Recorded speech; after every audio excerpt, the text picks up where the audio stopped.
Kasako Media, tunaangazia maisha, tunaandika kesho.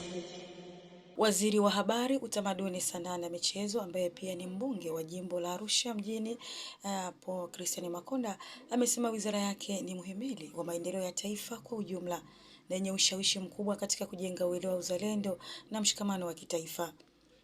Makonda aliyesema hayo leo Jumatatu Mei 4, 2026 jijini Dodoma wakati akiwasilisha taarifa ya wizara yake mbele ya bunge la 13 mkutano wa 3 kikao cha 21.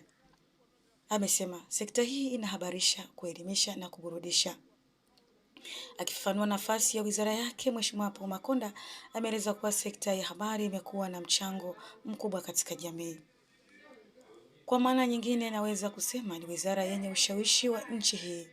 Sekta ya habari imekuwa na mchango kwa kuhabarisha, kuelimisha, kuburudisha umma na kuhakikisha wananchi wanapata taarifa sahihi zinazowawezesha kushiriki kikamilifu katika maendeleo ya nchi, alisema Paul Makonda bungeni.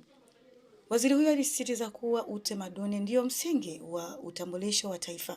Aliahidi kuwa kupitia sekta ya habari, utamaduni, sanaa na michezo, serikali itaendelea kujenga uzalendo, mila na desturi pamoja na imani ya kuwa mzalendo.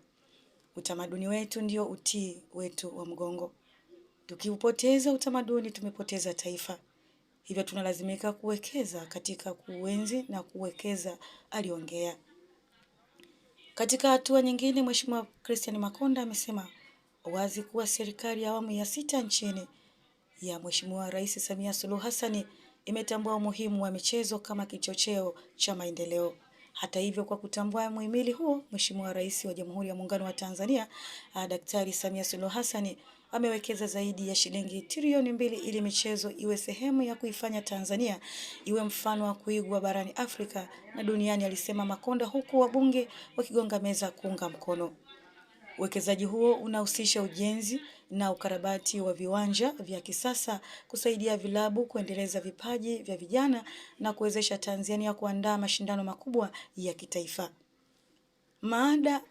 Baada ya kuwasilisha kwa taarifa hiyo, leo wabunge mbalimbali wamechangia kwa kuipongeza wizara kwa kazi kubwa inayofanywa hasa katika kuimarisha uhuru wa vyombo vya habari, kuendeleza sanaa, ufundi na kufufua michezo mashinani. Wabunge waishauri pia kuongeza kwa bajeti ya kukuza lugha ya Kiswahili, sinema za Kitanzania na kuanzishwa kwa vituo vya utamaduni kila wilaya. Na hii ni Kasako Update na Adela Thomas.